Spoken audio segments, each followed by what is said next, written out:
Okay, so exhale. So next we have gentleness. Gentleness. Philippians 4 and 5 tells us to let your gentleness be evident to all. My gentleness is evident to most people.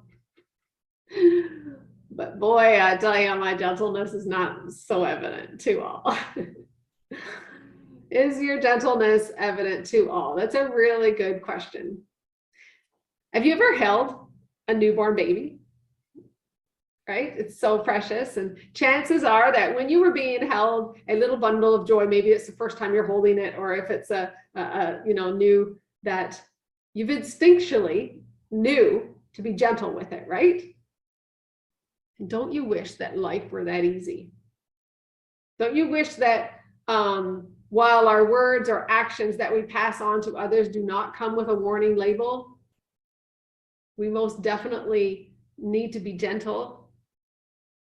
We actually have the power to do some serious damage to someone's heart if we're not gentle. So let's unpack it a little bit more. If we're not gentle with someone, why do you think that is? What are some reasons? Maybe type in the chat. What would be some reasons that you think that we wouldn't be gentle with someone?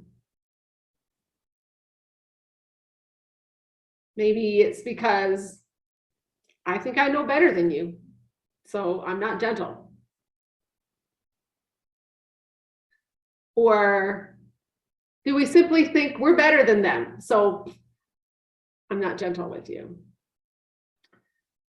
Perhaps that seems like hard words, right? But whatever the excuse that we make for not being gentle, I think the root cause is that maybe we're holding on to some pride, anger, need for control, and maybe some judgment, right? Yes, maybe some bitterness. And someone else is saying, yes, anger. Sometimes the people closest to us, we are more free to speak our minds without being careful or gentle. That's so true. So true. Yeah. Maybe reflecting back on the things that we have just talked about. And maybe because of maybe the fruit, if we have to look at the fruit of love in our life, it might mean that we're not able to be as gentle if we're not as loving in that area. Or maybe if our pride or if our peace is depleted, then we maybe don't have capacity to be gentle. But I believe it starts with just really going back to growing that fruit of love or peace. Maybe that needs to be a little bit more ripened in our hearts. And so that will enable us to be more gentle. And so, when we talk about being, if we're bitter or if we're close to someone, when we're annoyed. So then look at those factors of why are you annoyed? Why are you bitter? Why aren't you able to extend kindness or goodness or be gentle with somebody else? Because I find a lot of times, anytime that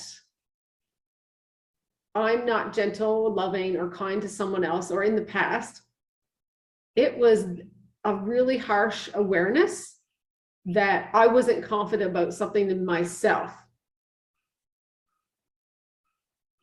that had to grow.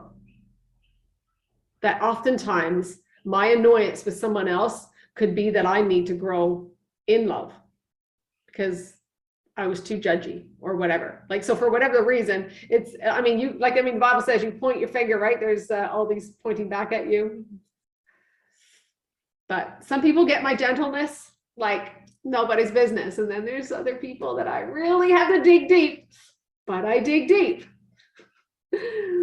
But if you want to grow in this gentleness, I would say we focus on, remember at the beginning when I said, raise your hand, repeat after me, talking about humility. So if we work on our humility, then I believe that we will be able to be more gentle with people and love, because I think that the basis of all of these is it starts with love.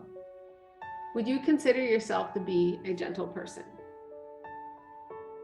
Are you able to speak and respond with gentleness in a situation?